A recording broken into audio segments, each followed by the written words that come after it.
Shalom, Bapak, Ibu, dan saudara-saudari terkasih dalam Kristus. Sungguh luar biasa.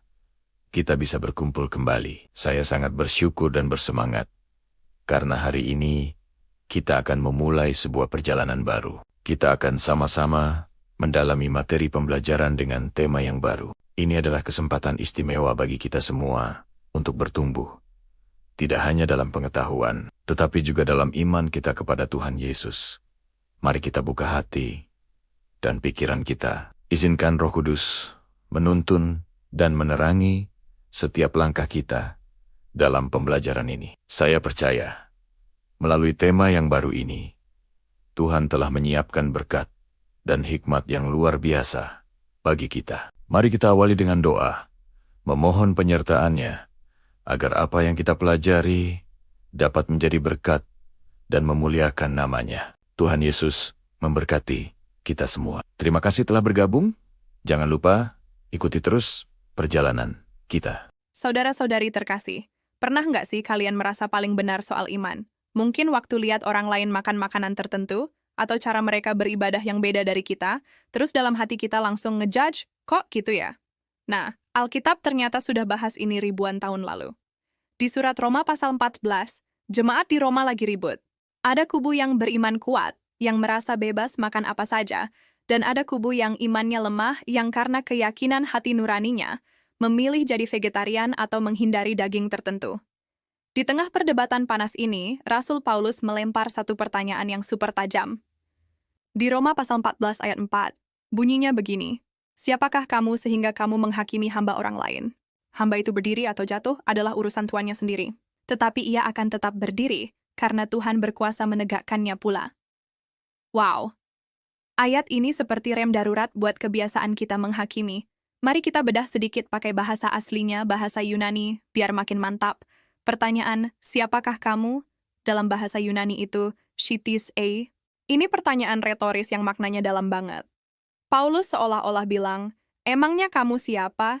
Kamu pikir kamu punya otoritas apa buat jadi hakim atas iman orang lain? Lalu ada frasa hamba orang lain atau alotrion oiketen. Kata oiketes ini artinya hamba rumah tangga. Paulus menekankan bahwa orang yang kita hakimi itu bukan hamba kita, tapi hamba milik Tuhan. Jadi, kita nggak punya hak sama sekali untuk ikut campur. Urusan mereka itu langsung sama tuannya sendiri, atau to idio kirio. Setiap kita punya pertanggungjawaban langsung kepada Tuhan, bukan kepada sesama manusia. Dari sini, kita bisa tarik 3 poin penting. Pertama, sadari batasan kita. Kita ini sesama hamba, bukan tuan. Kalau kita menghakimi orang lain soal makanan, minuman, atau hari ibadah, hal-hal yang bukan esensi iman, kita sudah melangkahi batas. Kita seperti ikut campur urusan personalia antara Tuhan dengan hambanya. Kedua, fokus pada pertanggungjawaban diri sendiri. Nanti di akhir zaman, kita semua akan berdiri di hadapan takhta pengadilan Kristus. Yang ditanya itu hidup kita sendiri, bukan hidup orang lain. Jadi energi kita sebaiknya dipakai untuk introspeksi, bukan untuk menginspeksi kehidupan rohani orang lain. Ketiga, dan ini yang paling melegakan, kuasa pemulihan ada di tangan Tuhan. Ayat tadi ditutup dengan kalimat, karena Tuhan berkuasa menegakkannya pula.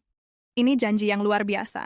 Kalaupun ada saudara kita yang goyah atau jatuh, karena keyakinannya, Tuhan punya kuasa untuk mengangkat dia kembali. Kuasa Tuhan, dalam bahasa Yunani dinatos, itu dahsyat. Keyakinan ini seharusnya membuat kita lebih berbelas kasih, bukan jadi hakim yang kejam. Nah, bagaimana cara praktisnya menerapkan ini? Cobalah terapkan mindset oiketes. Saat godaan menghakimi muncul, tanya ke diri sendiri, apakah saya tuannya? Jawabannya pasti tidak. Jadi lebih baik diam. Fokus pada balok di mata sendiri, jangan sibuk cari selumbar di mata orang lain. Ganti penghakiman dengan doa. Daripada mengkritik, doakan supaya Tuhan sendiri yang meneguhkan mereka. Tapi, ada catatan penting. Ayat ini sering disalahgunakan loh. Misalnya oleh pemimpin yang melakukan kesalahan fatal seperti korupsi atau penyalahgunaan kuasa, lalu dia bilang, jangan hakimi saya ini hamba Tuhan. Wah, ini nggak benar. Konteks Roma 14 ini spesifik untuk hal-hal yang tidak pokok dalam iman, seperti makanan dan minuman, bukan untuk dosa yang jelas atau kesalahan doktrinal yang fatal. Menegur dosa itu bukan menghakimi, tapi bentuk kasih dan tanggung jawab gereja. Alkitab di 1 Timotius 5 ayat 20 justru memerintahkan untuk menegur pemimpin yang berbuat dosa di depan umum.